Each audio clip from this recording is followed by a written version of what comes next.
નમસ્કાર દર્શક મિત્રો, પોરબંદર લાઈવમાં હું સોનલ આપનું સ્વાગત કરું છું। સમાચારોની શરૂઆત કરીએ, પરંતુ તે પહેલા એક નજર આજની હેડલાઇન્સ પર।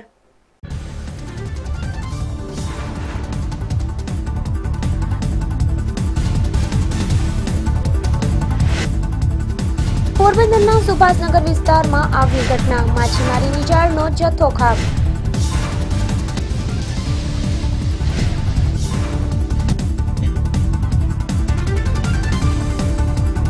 રાણાવાવની પેટા ચૂંટણીમાં એનસીપીના મહિલા ઉમેદવારનો વિજય ઉત્સવ મનાવાયો।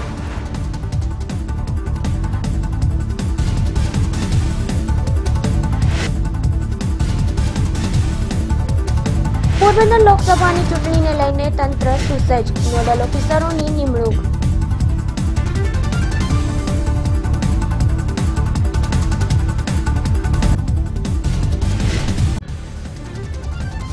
માછીમારીના વ્યવસાયમાં મંદીનું મોજું, બંદર ઉપર બોટનો ખડકલો।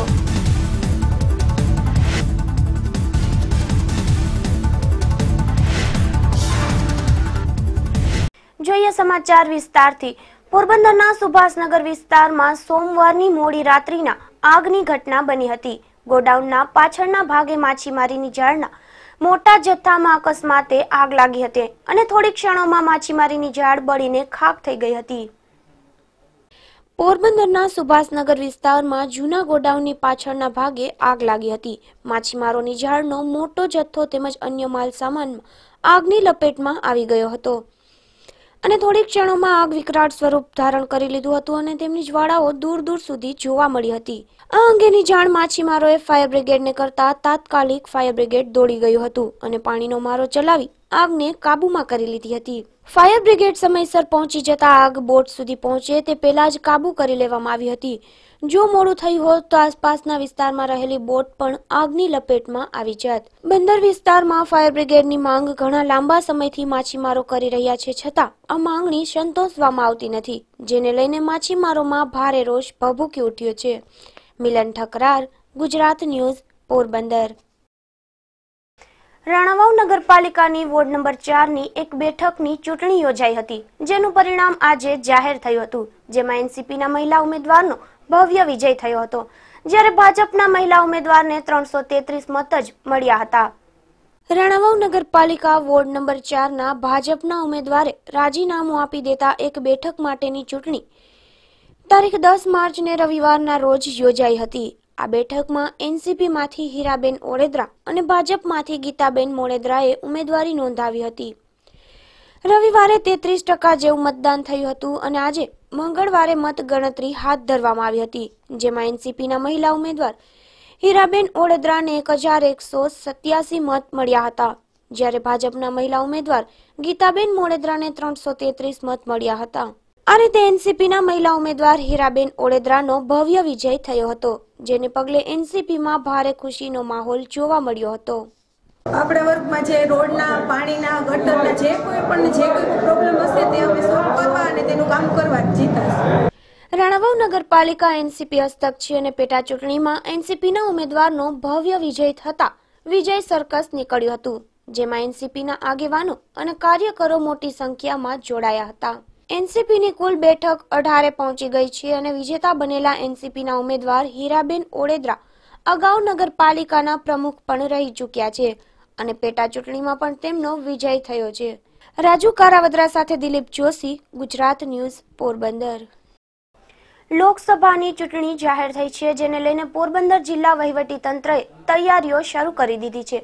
આગામી 23મી એપ્રિલના રોજ ચૂંટણી યોજાનાર હોય ત્યારે આ તૈયારીને લઈને જિલ્લા ચૂંટણી અધિકારીએ એક પત્રકાર પરિષદનું આયોજન કર્યું હતું।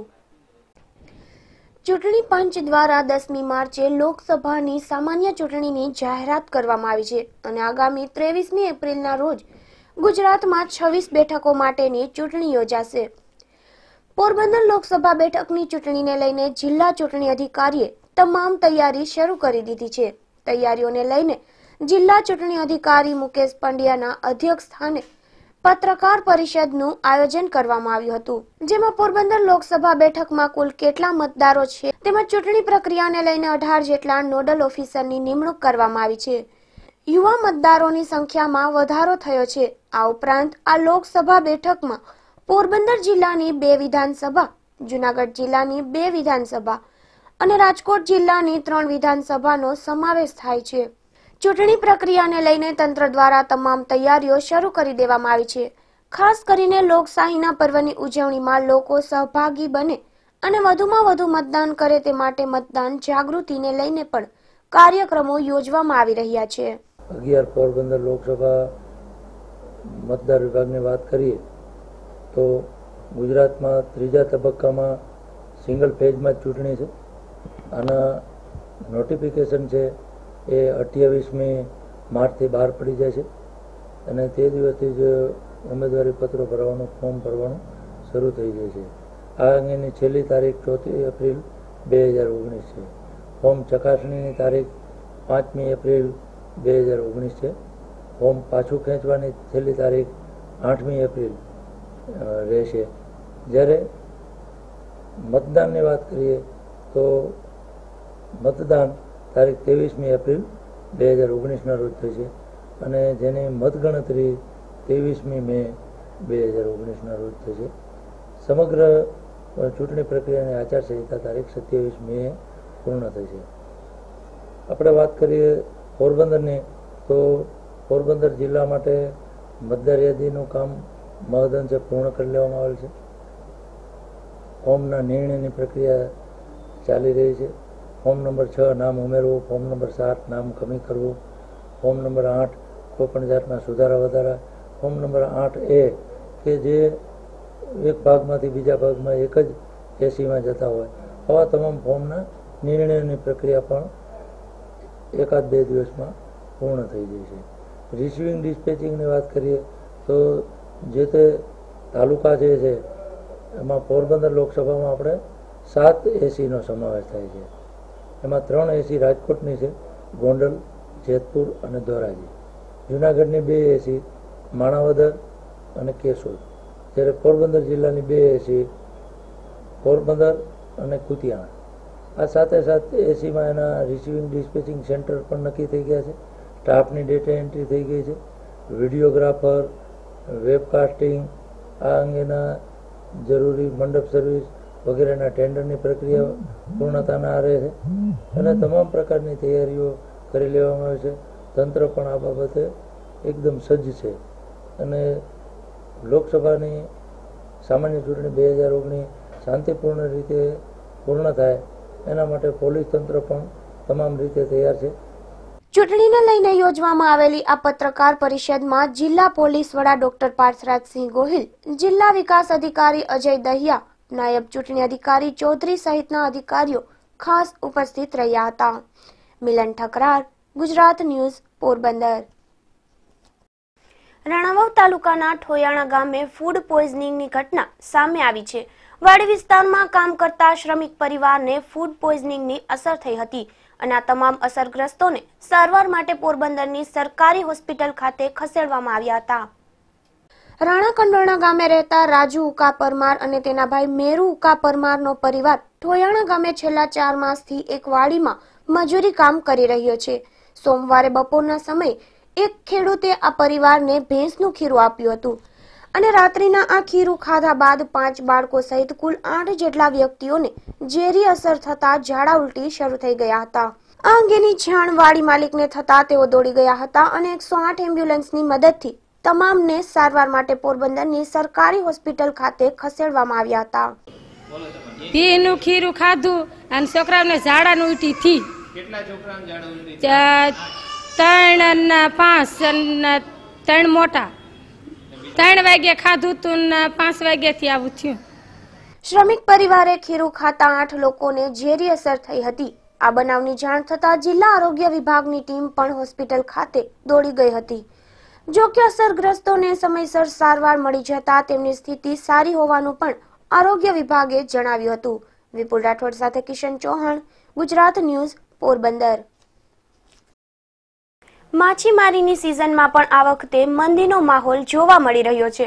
હજુ માછીમારીની સિઝન બંધ થવાને 3 માસ જેવો સમય બાકી છે તે પૂર્વે જ મોટા ભાગની બોટો બંદરે લાંગરી દેવામાં આવી છે. ગત વર્ષે પડેલા નહિવત વરસાદની અસર મત્સ્ય ઉદ્યોગ પર પણ પડી રહી છે, દરિયામાં માછલીનો પૂરતો કેચ નહીં મળતો હોવાને કારણે માછીમારોને આર્થિક નુકસાન વેઠવું પડી રહ્યું છે. લાખો રૂપિયાનો ખર્ચ કરી બોટ માછીમારી માટે દરિયામાં જાય છે, પરંતુ માછલીનો જથ્થો પૂરતો નહીં મળતો હોવાને કારણે આવક કરતા ખર્ચ વધી જાય છે, જેથી પોરબંદરની 1000થી પણ વધુ બોટોને બંદર પર લાંગરી દેવામાં આવી છે. માછીમારોએ એવું જણાવ્યું હતું કે આ વર્ષે પ્રારંભથી જ માછીમારીની સિઝનમાં મંદી જોવા મળી રહી છે અને હાલ ડીઝલનો ખર્ચ પણ પરવડે તેમ ન હોવાથી બોટ માલિકોને પોતાની બોટ બંદર પર લાંગરી દીધી છે. વિપુલ રાઠોડ સાથે કિશન ચૌહાણ, ગુજરાત ન્યૂઝ, પોરબંદર. પોરબંદર જિલ્લામાં રવિ પાક બાદ હવે ઉનાળુ પાકના વાવેતરમાં પણ ઘટાડો થયો છે. સિંચાઈનું પૂરતું પાણી નહીં હોવાને કારણે આ વખતે માત્ર 1% ખરીફ પાકનું વાવેતર થયું હોવાનું જાણવા મળી રહ્યું છે. ગત વર્ષે પડેલા નહિવત વરસાદની અસર આખા વર્ષ દરમિયાન જોવા મળી રહી છે. નદી નાળા અને વાવ કુવામાં પાણી પૂરતું નહીં હોવાને કારણે રવિ અને ખરીફ પાકમાં અસર જોવા મળી રહી છે. પોરબંદર જિલ્લામાં રવિ પાકનું 51,000 હેક્ટરમાં વાવેતર થયું હતું, પરંતુ પૂરતા પાણીના અભાવે ખેડૂતોને પૂરતું ઉત્પાદન મળ્યું નથી. તો ઉનાળાના પાકમાં 1% વાવેતર થયું છે, જેમાં 170 હેક્ટરમાં ઘાસચારો અને 55 હેક્ટરમાં શાકભાજીનું વાવેતર કરવામાં આવ્યું છે. ખેડૂતોને આ વખતે વરસાદના અભાવે મોટી આર્થિક નુકસાની વેઠવાનો વારો આવ્યો છે. વિપુલ રાઠોડ સાથે કિશન ચૌહાણ, ગુજરાત ન્યૂઝ, પોરબંદર. પોરબંદરના માર્કેટિંગ યાર્ડ વિસ્તારમાં સ્ટ્રીટ લાઇટના અભાવે સ્થાનિક દુકાનદારો અને રહેવાસીઓને ભારે મુશ્કેલી પડી રહી છે. રાત્રિના સમયે અહીં અંધકારને લઈને ચોરીના બનાવો પણ બની રહ્યા છે. પોરબંદરના બાયપાસ રોડ પર બનાવવામાં આવેલા ફ્લાયઓવર તેમજ રોકડિયા હનુમાનથી માર્કેટિંગ યાર્ડ સુધીના રસ્તા પર સ્ટ્રીટ લાઇટનો અભાવ જોવા મળી રહ્યો છે, જેને કારણે રાત્રિના સમયે અંધકાર છવાયેલો રહે છે અને વાહનોની ભારે અવરજવરને લઈને અકસ્માતના બનાવો પણ બની રહ્યા છે. આ ઉપરાંત ચોરીના બનાવો પણ સામાન્ય બની ગયા છે. સ્થાનિક દુકાનદારોએ અવારનવાર જવાબદાર તંત્રને સ્ટ્રીટ લાઇટ અંગે રજૂઆતો કરી છે, છતાં તેમના આ પ્રશ્નનું નિરાકરણ થયું નથી. મારી એક માંગણી એવી છે કે આવડો મોટો આ નેશનલ હાઈવે રોડ છે, ત્યાં યાર્ડથી મંડી અને ઓવરબ્રિજ સુધીમાં ક્યાંય લાઇટ નથી. રાતની થકાણે એટલું બધું પરેશાની થાય, અવારનવાર એક્સિડન્ટ થાય છે. અકસ્માત હમણાં તાડેસરમાં થોડેક પહેલાં માણસ કંઈ ઓફ થઈ ગયો 3 માળીએ. અને અહીંયા લાઇટની ખાસ જરૂર છે. નેશનલ હાઈવે રોડ છે અને દુકાનો એટલી બધી મોટા પાયે દુકાનો છે, પણ રાતની ક્યાંય લાઇટ ઓવર નથી. તો હું રિક્વેસ્ટ કરું છું કે લાઇટ રાતની નખાઈ જાય તો વધારે બધાને અનુકૂળ આવી જાય. ચોરી અવારનવાર યાર્ડની અંદર હમણાં તાજેતરમાં જ 2 ચોરીનો બનાવ બન્યો, યાર્ડની અંદર જ 2 બનાવ બન્યો છે. મોટા પાયે પૈસાની લૂંટ થયેલી છે અને અવારનવાર ચોરીઓ અને અકસ્માત બહુ થાય છે. અકસ્માત અવારનવાર રોડ ઉપર, આ બ્રિજ ઉપર, ઓવરબ્રિજ ઉપર થાય છે અને આ રોકડિયા સાઈડમાં બધા થાય. એટલે મારી રિક્વેસ્ટ છે કે લાઇટ જો તાત્કાલિક મુકાઈ જાય તો વધારે બધાને અનુકૂળ આવે અને સારી રીતે ધંધો કરી શકાય. પોરબંદરનો બાયપાસ રોડ નેશનલ હાઈવેમાં આવતો હોવાથી પાલિકા દ્વારા આ વિસ્તારમાં સ્ટ્રીટ લાઇટ ફિટ કરવામાં આવતી નથી અને national highway authority street light અંગે કોઈ પ્રત્યુત્તર આપતી નથી, જેને લઈને સ્થાનિકોની મુશ્કેલી વધી રહી છે. મિલન ઠકરાર, ગુજરાત ન્યૂઝ, પોરબંદર. રાજ્યના શિક્ષણ બોર્ડ દ્વારા ધોરણ 10 અને 12ની બોર્ડની પરીક્ષા લેવામાં આવી રહી છે. 12મી માર્ચે ગણિતનું પેપર લેવામાં આવ્યું હતું અને વિદ્યાર્થીઓને સૌથી ગણિતના પેપરનો ભય હોય છે, પરંતુ આજે ગણિતનું પેપર થોડું સરળ નીકળતા વિદ્યાર્થીઓમાં ખુશી જોવા મળી હતી અને આ પેપરને લઈને ધોરણ 10ના વિદ્યાર્થીઓએ સારા માર્ક્સ મેળવવાનો આશાવાદ વ્યક્ત કર્યો હતો. 3 મહિનાથી અમે ઓલું કરતા, 3 મહિનાથી વાંચતા હતા, ટ્યુશનમાં જતા ને પરીક્ષા 10માની પરીક્ષા, આજે ગણિતનું પેપર હતું. આજે થોડુંક અઘરું લાગ્યું ને થોડુંક સારું લાગ્યું, કંઈ ભૂલ ના હતી. ઇટ વોઝ નાઇસ, ઇઝી હતું, થઈ ગયું. લાસ્ટ યરના પેપર્સ કરતાં ઇઝી હતું એન્ડ ઇટ વોઝ કે અટેમ્પ્ટ કરી શકે એવું હતું. માર્ક્સ તો સારા આવી જશે 70-80 સુધી. MCQs થોડુંક કન્ફ્યુઝિંગ હતા, ટ્રિકી હતા, પણ પાર્ટ બી વોઝ ઇઝી, તો 80 સમથિંગ આવી જશે, ઇઝી હતું. બહુ સરસ ગયું અને આજનું પેપર બધા વર્ષ કરતાં ઇઝી અને સારું હતું અને ટાઈમ પણ અમને વધ્યો હતો 5 મિનિટ જેટલો. 70-80 આવી જશે. સારું, પૂરા માર્ક્સનું લખ્યું અને ઇઝી હતું. ઇઝી હતા, એટલા હાર્ડ નહોતા. ઇઝી હતું ગયા વખતે કરતાં, લાગ્યું easy. Today is my SSC board exam and today's our paper is mathematics, and my paper is going very good. This maths paper is going very lovely and beautiful. આજે ગણિતનું paper હતું. ગણિતનું paper દર વખતે એના કરતાં સાવ સહેલું હતું અને દાખલા પણ સાવ સહેલા હતા.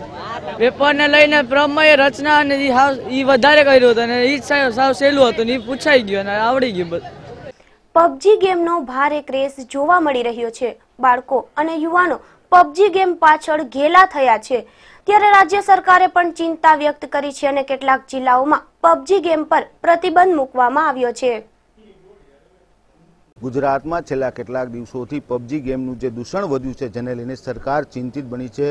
શિક્ષણ વિભાગે પણ એક પરિપત્ર કર્યું છે. ગઈકાલે સૌરાષ્ટ્ર યુનિવર્સિટી પણ એક પરિપત્ર કર્યું છે. પબજી ગેમ ઉપર બેન્ડ મૂકી દેવામાં આવ્યો છે કારણ કે આના કારણે યુવાધન બરબાદ થઈ રહ્યું છે. હાલ આપણે પોરબંદરની વિજય મોઢા કોલેજ ખાતે ત્યાંના વિદ્યાર્થીઓ સાથે વાત કરશું. પબજી ગેમ છે એની પર બેન્ડ મૂક્યો, કેટલું યોગ્ય?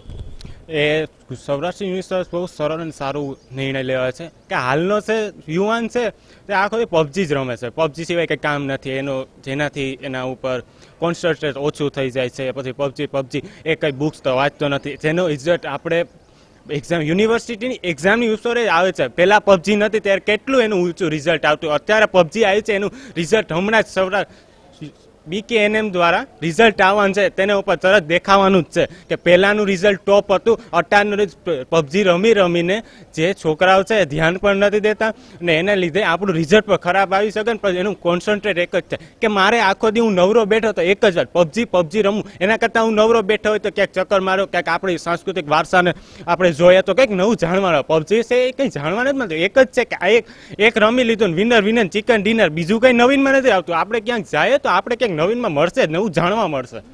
પબજી ગેમની જો વાત કરીએ, મોબાઈલ એ સદુપયોગ અને ગેરઉપયોગ બંને થાય છે. ગેમને કારણે બાળકો અને યુવાનો જે પોતાનો સમયમાં વ્યતીત કરે છે કેટલું યોગ્ય છે? જરાય યોગ્ય નથી. It's just a waste of time. એક્ઝામમાં કોન્સન્ટ્રેટ કરી નથી શકતા અને ઘણા લોકો તો પબજી રમવા માટે થઈને એના ઘરનાઓ સાથે બાંધી લે છે અને હાલમાં જ કદાચ એવું કિસ્સો બનેલો છે કે એક છોકરાએ મર્ડર પણ કરી નાખ્યું છે. એટલે બહુ ખરાબ વસ્તુ છે. આખી રાત જાગે છે એના કરતાં કદાચ જો 2-4 સારી બુક વાંચી હોય કે ક્યાંક ફરવા જાય તો એ બીજી પણ ઘણી વસ્તુ છે કે જેનાથી માઇન્ડ ફ્રેશ થઈ શકે. એવું જરૂરી નથી કે પબજી રમો તો જ માઇન્ડ ફ્રેશ થાય. ખાલી વેસ્ટ ઓફ ટાઈમ છે ને ટાઈમ પાસ કરીને લોકો સમય બરબાદ કરે છે. બ્લુ વેલ ગેમ બાદ હવે પબજી ગેમ ઉપર બેન્ડની વાત થાય છે. ખરેખર બેન્ડ થાય છે એવું તમને લાગે છે?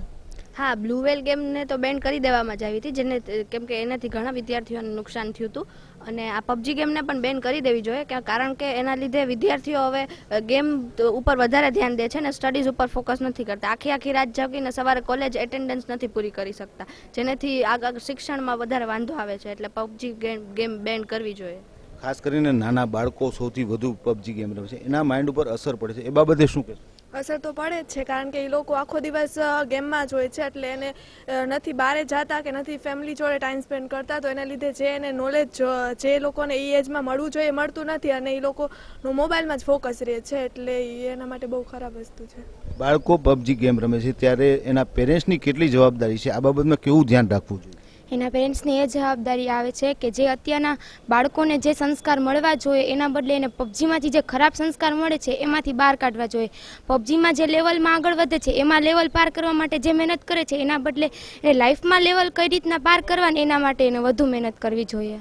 પબજી ગેમ ઉપર સરકાર બેન્ડ મૂકી રહી છે, શિક્ષણ વિભાગ પણ જાગૃત બને છે, પણ યુવાનો એની જાતે સમજે તો સારું અને બાળકો માટે એના પેરેન્ટ્સ જાગૃત બને એ સારું. એ બાબતે શું કહેશો? એ બાબત હું એમ જ કહેવા માગું છું કે યુવાને પોતાને સેલ્ફને ડેવલપ કરવી જોઈએ.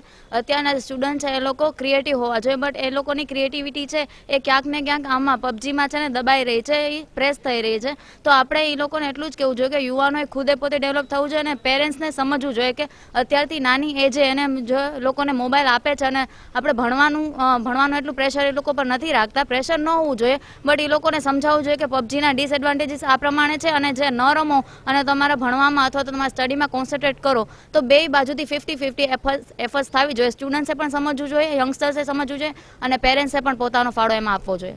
આ હતા પોરબંદર વિજય મોઢા કોલેજના સ્ટુડન્ટ કે પબજીને કારણે જે રીતે યુવાધન બરબાદ થઈ રહ્યું છે તેમાં યુવાનો પોતે જાગૃત થવું જોઈએ. બાળકો જે ગેમ રમી રહ્યા છે તેના માટે પેરેન્ટ્સે પણ એટલું જાગૃત થવું જોઈએ. પબજી ગેમ ઉપર જે બેન મૂકવામાં આવ્યો છે તેની અમલવારી પણ એ જ રીતે કરવામાં આવે તો જ આ ગેમથી બાળકો અને યુવાનોને બચાવી શકાશે. કેમેરામેન મિલન ઠકરાર સાથે જીતેશ ચૌહાણ, ગુજરાત ન્યૂઝ, પોરબંદર. જતા જતા ફરી એક નજર આજની હેડલાઇન્સ પર.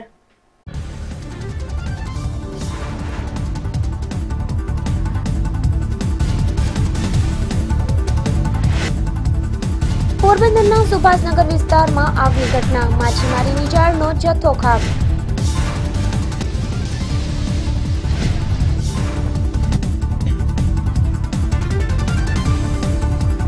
રણાવાવની પેટા ચૂંટણીમાં એનસીપીના મહિલા ઉમેદવારનો વિજય ઉત્સવ મનાવાયો.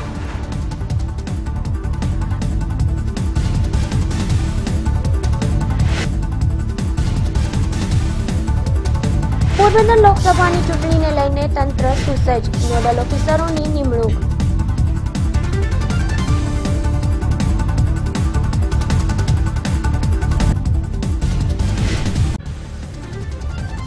માછીમારીના વ્યવસાયમાં મંદીનું મોજું, બંદર ઉપર બોટનો ખડકલો.